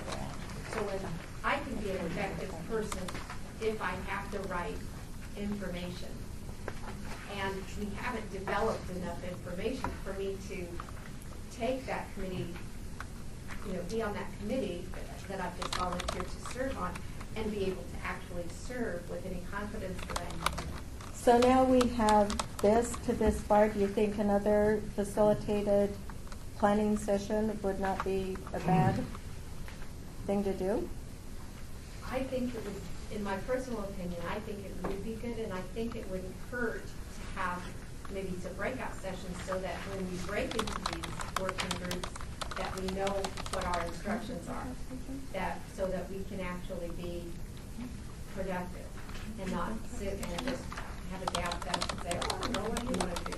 I know what you want to do. So that we actually have all, because we're supposed to all be doing this work on the behalf of the whole as we break into these groups. And I want to know that the work that we're taking on is going to be work that everybody is agreed needs to get out. And do you think, because these are not paged items, but going to strategic plan fund categories, and there's another one, I can't remember, right in front of that, you would rather have eligible applicants with more strategic plan, to have another meeting of us coming to a firmer agreement as to what these are? I would think so. And what does everybody else feel? Yes. I think Ms. Campbell did an excellent job in getting us to the point that we're at right now. It's amazing what you did in a session that we hadn't been able to do ourselves. I feel that we're at a point where we probably need to have some of those conversations that we haven't, and I'm not sure that a facilitated session or not would be the best. I think Representative and I would be very comfortable, for example, for the members that have been assigned to the grant categories to come back to the group with some grant categories. So a smaller group that have expressed interest or have some knowledge in those areas coming back to the rest of us to say, hey, what do you think? A smaller group for the marketing plan. It even could be a group for eligible applicants to really vet that out a little bit further with what some of the things are going on. How does the National Park Service deal with that? How does the State Historic Preservation Office deal with some of these? So that it gives a smaller group to be able to do it. I'm not sure if we need to go for a more formal process at this point, because similar to what you said, you don't think we're there yet. I agree. I guess my comfort level, or how I look better, is getting that information inside, kind of coming to some consolidation of how we feel before going into a forum where we're kind of all over the place. But that's just my comfort level of working, kind of knowing where we're at before we refine it. Yes, you For the record, yeah, I think Deborah really is responsible for getting to this point. I think with the committees that we have, the three of us can come back and have something concrete to share, but it can't be just Bob sharing his thoughts. We all need to contribute to Esther, then get together. But I really think we're at the point where we can hammer this out. Nothing against Deborah, but I just think that's what we're on this committee for, and we haven't got to do it at this point. Go it all. I think these are good goals. And if we can get these accomplished, if we can get the committee to redesign the grant application, if we could get, but I don't think that we have some additional goals. So what would additional goal? What is missing out of here that you think we need to do? Well, this is the combination of the two, so that we have, because the thing is, what I think to have happen with the strategic plan, this is what I look for in a strategic plan is not something that's going to sit on the shelf and collect dust. Otherwise, we have wasted our time doing it. We need to have a living document that keeps us accountable to it so that it's used. And that's why a format like this works really well for me, so that you're actually responsible for very specific things and, at specific timelines and things like that to make sure you're moving your work along so that you're achieving your goals and the objectives that you have. And not everyone's good at creating those. But they're wonderful to have. For the record, I'm sold on. I think that if we see next time it's $390,000, then we can have all these wonderful strategic plans that really are going to be collapsing. So the first hardcore top of the list piece of information we need is renewals, new applicants, people that are no longer, that are dropping it off. We've got to get that data ASAP. And then we have to develop out of that a plan to get those numbers back up. And that's the first marketing thing we need to do. But we can't do anything until we get those numbers. Although I guess somebody could be working on drafting a PSA that we could run on Channel 2 that says the license plates are the greatest things since sliced bread. We would start working on that. So I think that needs to be done. That's an action step. The expanding community awareness of the Centennial Commission, I think until we get these other things done, we put that off. We don't know what we're selling as far as if we want more people to contribute.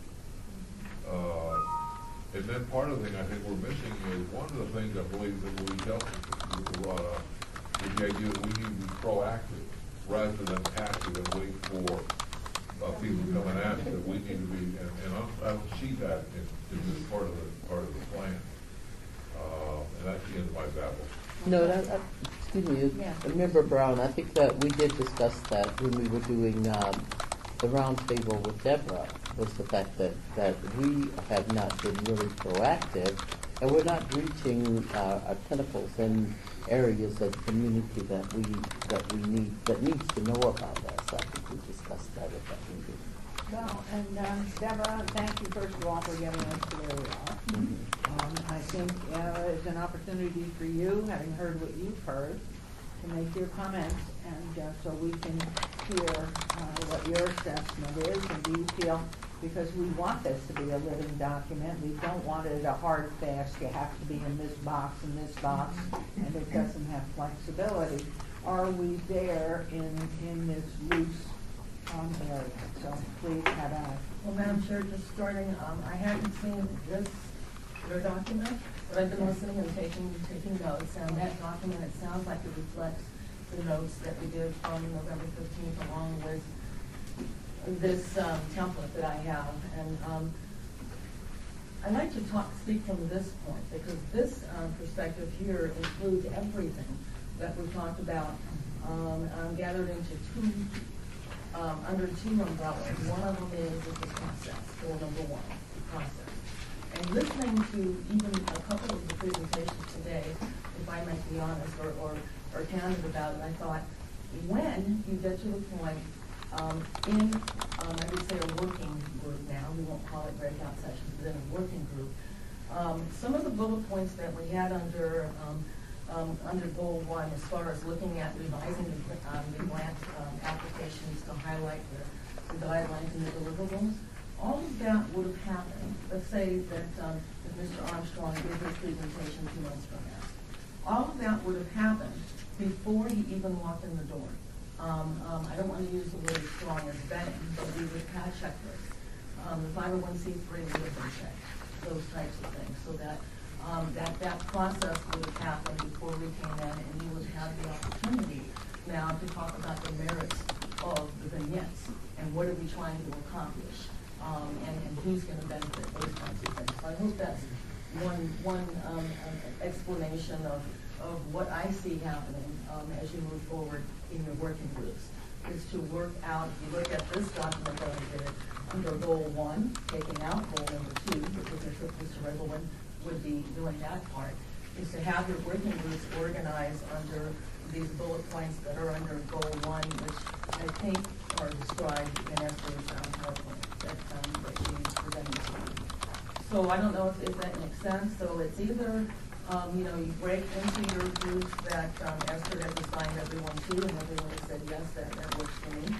And choose a lead or someone to put some timelines together where you have those discussions and vet out all of these different things that you're talking about right now.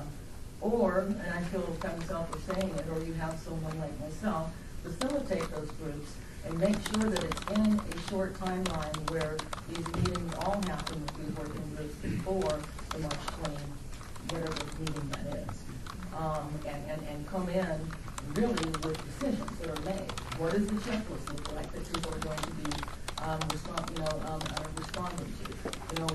revised proposals, what do they look like, what's the descriptions, those types of things, so that you're able, you can do it, without a facilitated discussion, or, with someone like me that would have, specifics, knowing what that date is, that you need to come and come to this meeting saying this is the way it's going to be from here on out, as far as checklists and also some of the things that some of the votes, we talked about the license plate, that can happen, before we get there as well. We talked about, I think one thing that came up as well is the difference between private and public, and for profit, and can somebody make money off their projects. That's included in here as well. I just didn't want to put the responsibility, even though some of that's in there, and one of them would be Ms. Monticello, making those recommendations. So long answer is I feel that what Esther did, with her piece, just listening to it and pulling together everything and then assigning those to working groups makes a lot of sense. And I just feel it now comes down to can all the members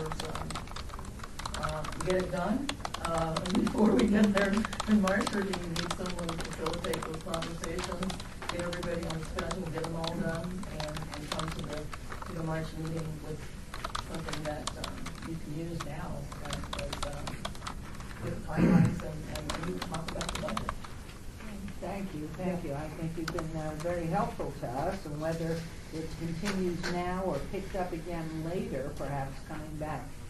Just listening to everybody's comment, I don't think there's a problem with each of the working groups getting together in a specific timeline to have those meetings where when you get together, you may find out through your conversation that fund categories need to be expanded or delineated more specifically. You're also going to find out perhaps if those categories we created, wherever that list is, your eligible applicants, that may change, and then not only commission, but these fund categories will change. And I think it's as you get into it, you find the holes, you find the problems with something. And I would recommend that we go ahead and start in the committee base. You can be in very different areas, and you are going to come back with something. Then we convene together and look at what you found through your submission to Esther. And if you can get those out to us as they come into you, I think we might find at that time Deborah's expertise and her ability to facilitate, at least we will have delved into it, because as a starting point, these look pretty good to me. The fund categories, we already had discussed them. I do remember the lengthy discussion because I was the one that way back when I was very concerned that we would be giving to other than a nonprofit. But I think the comments that Bob Stoldall, in fact, was the one you mentioned, or maybe it was a member of Health, that you said, well, it could be a building that has value. And so my sense is to go ahead and get started, make sure that we have, this is January 23rd. Our next meeting's what? March 27th. That everything be turned in, having met March 27th, by the first week in March. So we can have it sent out to us and then have the March meeting, at which point we'll have a better sense of where we are, where the flaws are. If you see the application or anything that you're covering would fall over into something else at that point, then, and taking into consideration what Deborah has given us so nicely as well. And that would be my recommendation. We move forward in the working groups rather than delay again. Let's get going. And you're going to find the areas of applicants, everything else that you see. Really go through it beyond your assigned working. And then hopefully with David Riggleman in the marketing, he knows what we as a group can do and what we can't do. And it will be marketing us afterwards. But I think you had brought it up originally. The flexibility of what we are able to do is critical. So I don't know, yes. Mayor, this may not be a popular suggestion, but while we're working through this, should we consider meeting monthly? get this behind us, and then we can kind of get, now we've got everything established, we can go back to. You know, I why can it's assure you, monthly, we can quarterly. set up another meeting in February where you can just break into groups and do it if you think an hour or That two makes would sense be to enough. me, you know. Let's get this thing done. Yeah, I feel like we lose a lot of knowledge if we get this disappear for 2 months and come back.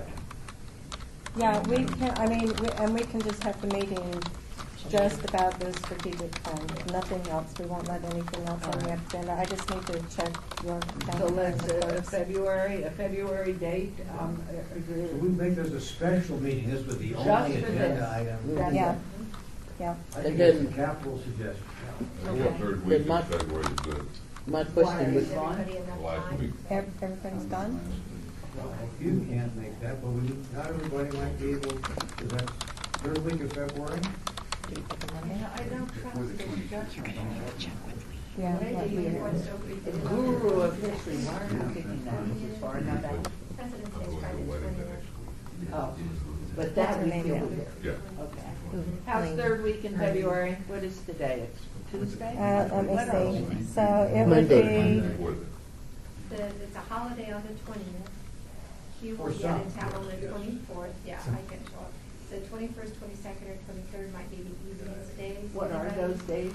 it's Tuesday, Wednesday, Thursday, Tuesday. and it's 23rd off is good on council. my calendar. I've got to be in It's Reno. not on the council week, so that's good. Wednesday, It's a non-council? Mhm. Non-council? Your council How about is the one Tuesday, of the 15. the 21st?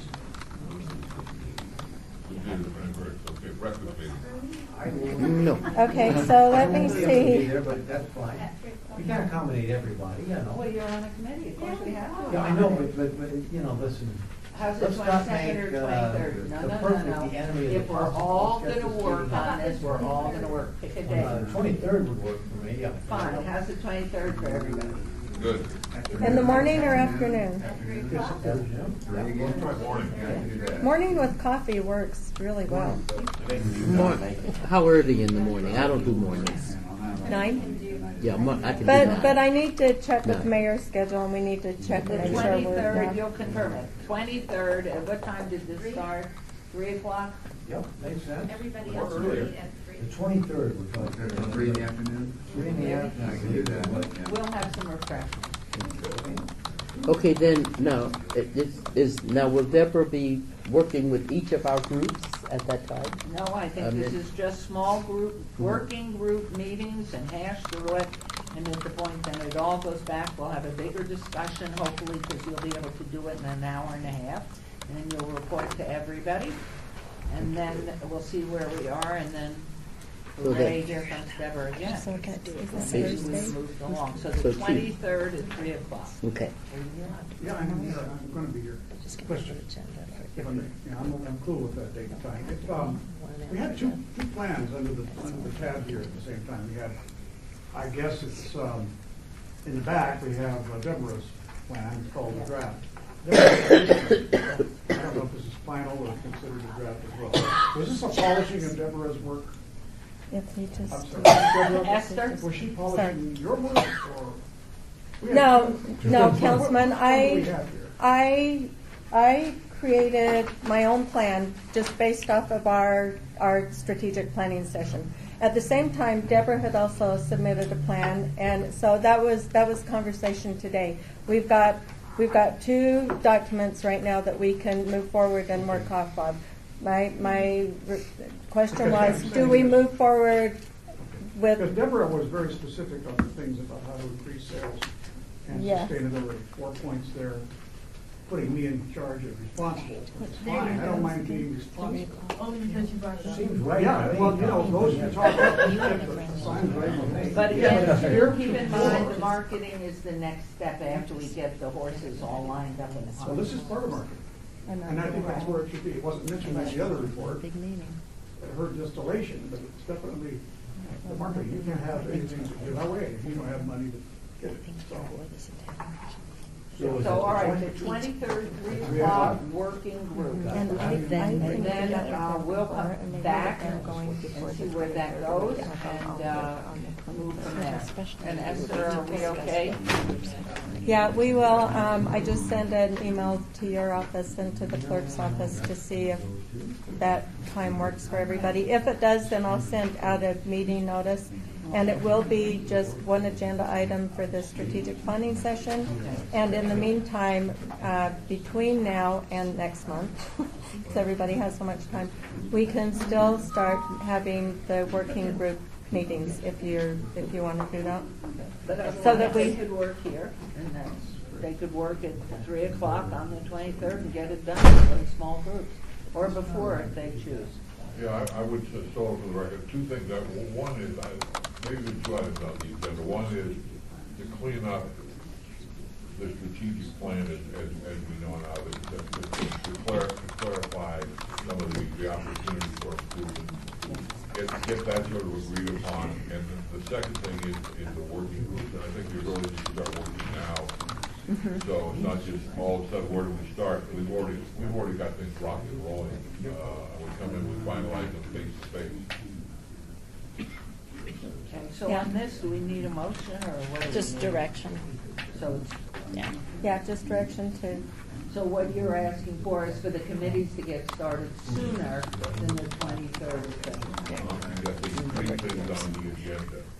So, First thing is the license plate data. We've got a month to get that. We should be able to get that in the fall. We need to know where we're gonna go with that. And then the second thing would be the clean up the strategic plan, and the third thing would be the working groups. I think we can do that real quick. so after your charge is getting that data, and if you need help from Councilman Coffin or anybody else to get that on with the Department of Motor Vehicles. Okay, so, that was the charge, or what? So what do we do at this point, Esther? As far as agenda item 11, we can now hear from Mr. Riggleman. And Deborah, Are we? no, and I think that Deborah, at the point of the 23rd, we should collectively, I think what you've written is really extremely helpful, really good guidance. I think it will be used in these ad hoc committees. And at that point, there may be the next step to pull us back together. But I think we've just been admirable, and it was wonderful, and we thank you very much. Thank you all. I've enjoyed it. Thank you. And I will be on the Don't go away. But you may sit and unless you have pressing engagements, because hear from. Oh, I'm Mr. just Rickman. Thank you. Hello, we are now in discussion for possible action regarding a marketing plan presented by the City of Las Vegas Communications. Riggleman, Communications Director, will make the presentation. Thank you, Mayor. For the record, I am David Riggleman, Communications Director for the City of Las Vegas. I was asked to make a presentation today about how our office, specifically the Office of Communications, can help you further this draft strategic plan that you're putting together. There were really three areas. I think Esther touched on these. One, the availability of the funds, the grant funds out there, to get the word out that that money is available for people to take advantage of and to further historic education in Las Vegas. Two, the information about the plates, that they're still available. As Joe was saying, that the numbers are starting to decline. What can we do to boost that up? Bob had mentioned a PSA. That's something that easily we can put together on Channel 2 and air not only on Channel 2 but on social media and the city's website. And then finally, the last aspect of this is just a report to help get the word out to the public of what you're doing for further historic preservation, historic education in Las Vegas. So our office already has worked with you on several things, press releases related to grant funds going out. You have a presence on the city's website already. The information about how you can apply for a grant money is available, that's on the site. There's also a link, as you mentioned there, on a previous item on the front page, the home page of the website. There is there's information there about how to get a Centennial plate if you're interested, and where the money would go, what it's used for. Variety of other things. I think one of the largest reaches that we have here at the city today is our social media. We're on a variety of platforms, but on Twitter alone we have about 150,000 followers. We have 50,000 on Facebook. We're also on Instagram and YouTube. We have a Tumblr site, which is a blog site. We've taken advantage of that for the Centennial Commission. It gives us an opportunity to say more than we could on Twitter in 140 characters. We can have more information linked to that, so that if people want to learn more about whatever that you're doing, we can provide that. And in fact, we have done that. But between our social media sites, that gives us an opportunity for a large reach, far beyond the traditional media or just using the website as we've done in the past. So that's a golden opportunity, and one that we've used with you folks, but obviously we could ratchet it up more than we have. And I think one of the things that Bob touched on, when you have the plan and you set your goals, that makes the marketing plan come together a lot easier, because you've got some direction of what you want to accomplish and where you want to go. And that's really the first step in developing any kind of good marketing plan, is figuring out what you want to do. You have the research behind that to help you formulate that plan. And then the marketing aspect is just a natural offshoot of that. So, again, our blog site is a potential KCOV, our PSAs. We don't currently have a PSA about the Centennial plate. It's easy to produce.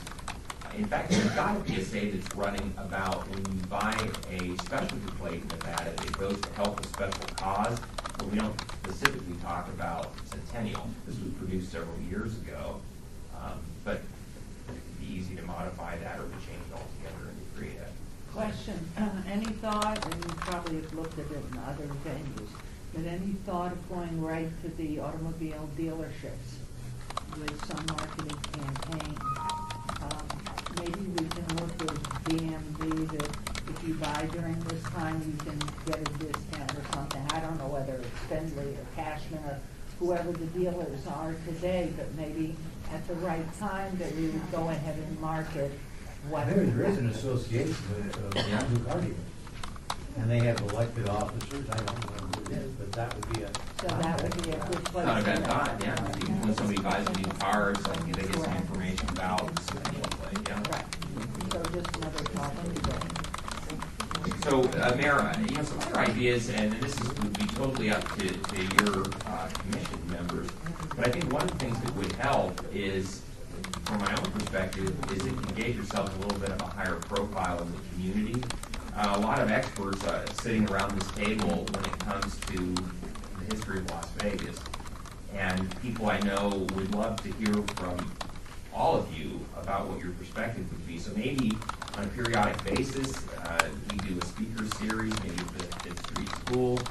Quarterly, one of you gives some perspective on what Las Vegas was like at a certain time. That would give us something that we could promote and push out there, market out there. And it would give you more of a profile within the community as to what you're doing. People already know who you are, but your perspective on history is something they, I think, would be interested in hearing. How about creating a small video that we could give to each station of the press, and that, because we are not for-profit group, that we could then give to 3, 5, 8, 13, and have them run that little video. This is Centennial Plates Month or something. So could you do a video, and they could do 2 seconds with each person or something? Sure, videos are something easy that we can put together. Everybody watches the news, the good exciting news. Whether they would run it, Mayor, I don't know. I can't control what they're looking to do, but I can certainly control what we do here at the city. So. I feel like we should be doing a big push every year around the actual date, the birth date. And there should be, maybe the city council recognizes it, and it's a citywide push. And that's when all this stuff can kind of roll out, and then they have a reason to actually run it versus just. That'd be a great elementary show. Good idea. And maybe. Yeah. I'm not going to answer any questions. David, is there an opportunity, I know back during 2005, we had all of our board members listed on the site with a bio. Is there any opportunity, and a link to your emails, because you all want that, but is there any opportunity to do that and maybe add a little bit more just to that site by putting the members and their bios and more information about the Centennial? We could certainly expand that through. There's a link on the website that has all the members currently, but it doesn't. It doesn't, really, it's just the listing. It's just listing Yeah. who they are, right? Do you guys want that? Yeah, I like the celebration in May, and then that would give the stations a reason to actually focus on it, because it's not like we're just giving them something saying, "Will you play this?" Hey, I know the gentleman can fill up the record with getting stations to run. GSAs are almost a thing of the past in the sense of less sponsors and so forth. But I'm wondering, with the celebration in May, whether or not your office could create half a dozen or 10 historical vignettes that you could provide the station with the option that they could sell them, they could have them sponsored. We would just provide the 60-second or the 30-second history of Las Vegas, whether it's the West Side School Preservation, or Fifth Street School, or a human being, or something that they would run, and if they could generate some revenue, they're more likely to run it than a PSA. Well, we have nothing but money, so we could allocate some funds for marketing in that way and put the logo up in the corner and say, now's the time to buy. So we could place some ads. Okay, so we would, in essence, it would be an editorial, but the ad would be for the Centennial history. So. Sure. And with you guys paying for the advertising, yeah. I mean, we can produce the spots for nothing, no cost to you. And then if you wanted to advertise, that's not a bad idea. Well, and two is you look at the Bill Foley and the NHL coming in, and it's going to have a program and going to have spot advertising. Maybe we get a hold of Bill Foley or take some of the money and put your money where your mouth is and advertise that we have this purposeful.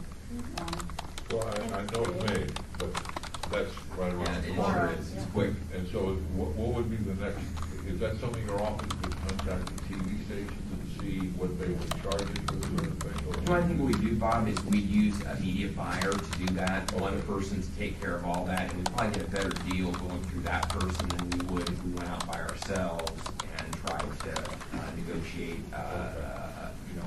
with each of the stations individually. So how do we move that forward?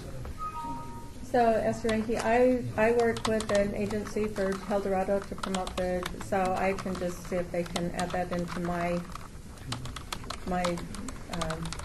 have them send a budget just on that.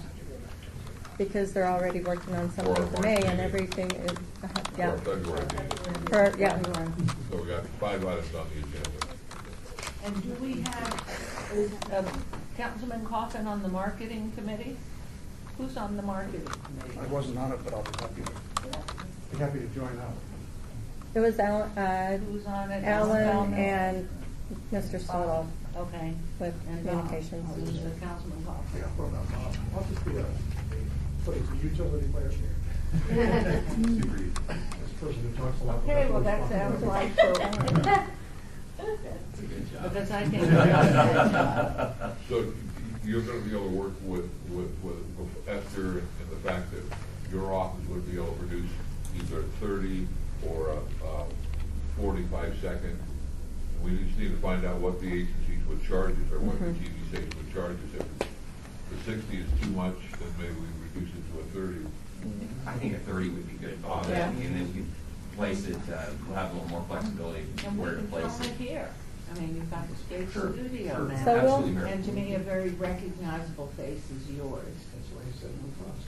And so, to make some comments about history, and I mean, there are a lot of familiar And faces showing your here. community pride. Right. Because Las And Vegas is some of the famous here. buildings and, what's been preserved. We I could think have Dr. Green do an event yesterday featuring, the anniversary of Well, we sponsor something at KNPR. Yeah, I'm sure they're ready he to could bring do that, it. yeah. Yeah. There'd be some programming there that I think they'd be interested in, Bob, So can you come to the February 23rd? February 23rd, Mary, I think so. And then, Jay's. Right. Something when people get a grant from us that instead of just recognizing the Centennial Commission, that they recognize the license. Okay. Like, Yeah. your name was plugged on, this is brought to you by the license plate. Yeah. I won today. Well, tweeting out really can get that message out. Sure. Well, great. Any more questions for David then? So if you can on the 23rd. One of us go will be do there. it? If I can't Okay. be there, that I've got Right. some things I can't get out of that afternoon, but one of us will be there. When are we doing this? February 23rd, 3 p.m. Okay. Yeah, I'll do it. And any once- reach out ahead of time in the marketing, any ideas, just run them right to David. That you have as you come through this is a great idea to celebrate Yeah, in that's a May. good idea. So, great, thank you. I don't think we need a motion on this. No, Direction. more working group. Thank you very much. Thank you. Okay. You sent Thank you that off very on the much, screen. Jays and David. All right, so we are on number 12 or 13? Where are we? 12. Discussion for possible action regarding a grant request in the amount of $30,000 from Beverly Selhanick, Las Vegas Elks Eldorado Days, Inc. to produce and promote non-rodeo themed events and activities for the annual Eldorado Days in the city of Las Vegas. Welcome. Thank you. For those, I have not appeared in front of you before. My name is Beverly Selhanick. I am the current Eldorado chair. This is a volunteer position for me. I am not a paid person as has been in front of you in the past. I have a day job. I'm an attorney. So I'm familiar with speaking with groups. I'm familiar speaking. If you have any questions, please do not hesitate to interrupt me. You're seeing part one of the slides from our slideshow, which is about the grant amount and purpose. And before I really get to that, I want to follow up on something that Mr. Riggleman, you were discussing just now with Mr. Riggleman. One of the things that we're going to be doing, we have a number of different ideas that we're going to be using with Eldorado this year. One thing is in our product booth on the Eldorado site, we're going to have video running.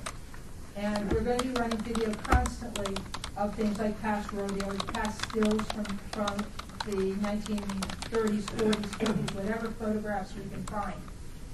We're also going to be running thank yous to our sponsors.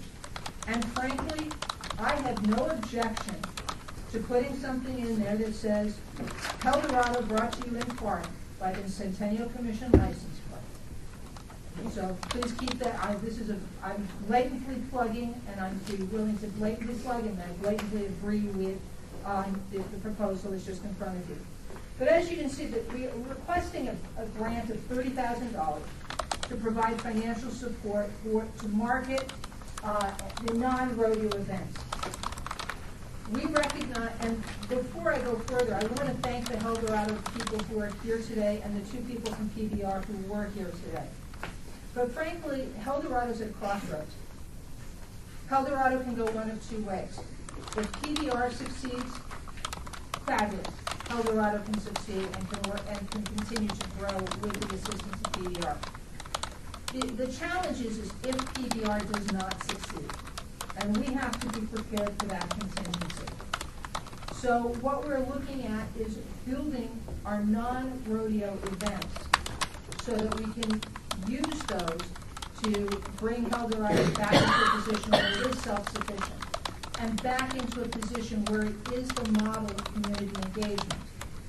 I had the privilege of speaking with Member Bryan probably 10 days ago with a young man who works for me part-time, who is a journalism student at UNR, because we're going to be writing some articles for Veterans News about Eldorado. And the overall impression that I got from speaking with Senator Bryan was how much of the community was involved in the past in Eldorado, and how it was the definition of community engagement. So the goal is to continue that and rebuild it. We may not be able to rebuild it to the level that it was before, where every bank teller wore Western wear. But we can rebuild it within certain demographics and bring it into new demographics. And what we're doing as part of that, you'll see the golf tournaments listed there. That's something that's been with us for a long time. We have a goal of bringing the golf tournament to a level where it can equal the Shriners tournament. We have the Whiskerino contest. That's probably one of the more historic events that we do. We can bring in a whole new class of individuals, as many of you seen the young hipster who sports the large beard. They're a perfect candidate to participate in Whiskerino. The Rodeo Queen contest, as you know, that's something where there's a scholarship to the El Dorado Queen, and it plays in very well with the goal of educating our youth. The art show and auction. This is something we're in conversation right now with the Neon Museum about staging that at the Neon Museum administrative space and having it open on First Friday to increase the audience that can come and view our art and as well bid on it. Because the auction has always been a silent auction. It is a juried show. And the winning piece has always been purchased by the Elks Lodge or El Dorado as a separate entity, maintained at the lodge, and has resulted in a very fine collection of Western art. So we'd look to bring out a bigger audience for that, and since we would be doing that during First Friday, that's a perfect, there's our demographic. El Dorado Hoedown is a newer event, and that's basically a street game. And we thank very much the El Cortez, who's been a longtime sponsor of El Dorado. They will be working with us. It will be put on the Jackie Gone Plaza,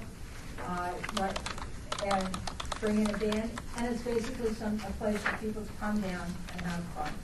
And that will be on a Saturday night. El Dorado Horsepower is an event that's going to be geared to motorcycle riders. It is a ride that will start at the lodge and that will end at the rodeo fairground on Saturday. I believe it's Saturday the 13th during the rodeo. And here you can see the schedule of events. And we really have. Could you go back, please? We really have packed El Dorado in there.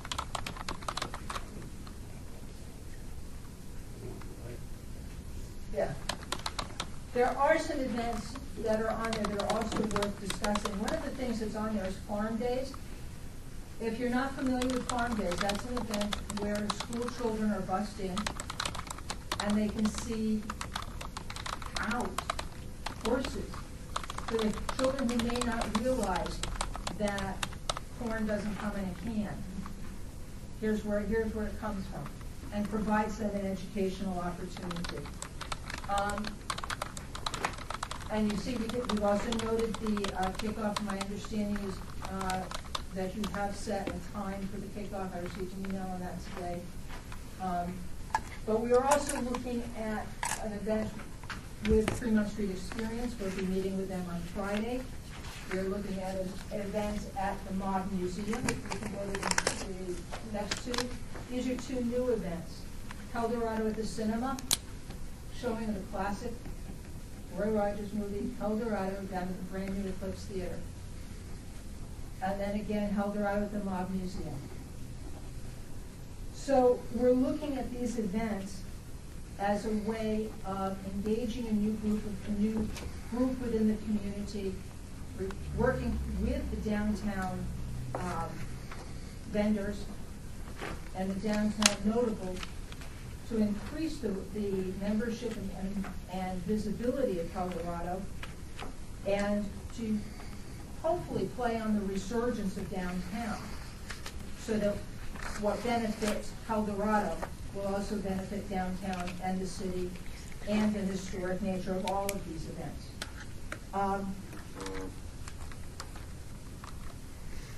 I would note simply to follow that I was listening to Mr. Riggleman. If he wants a speaker to speak on health, we were discussing a speaker series. We will